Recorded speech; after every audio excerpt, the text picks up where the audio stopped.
दोस्तों, पटना में stage programme के दौरान टुनटुन यादव पर चला पत्थर। फिर जो हुआ देखिए इस लाइव वीडियो में।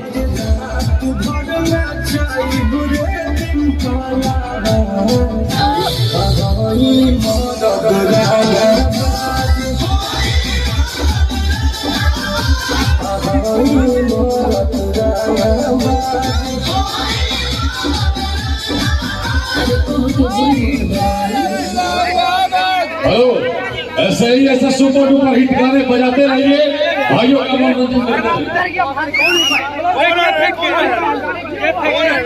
भाई कलाकार के कपड़ा मत खींचा, वैसे मत करे, शांति से कार्यक्रम करो, आराम से मजा लीजिए। कलाकारों को खींचिए मत, ये सभी कलाकार आपके हैं।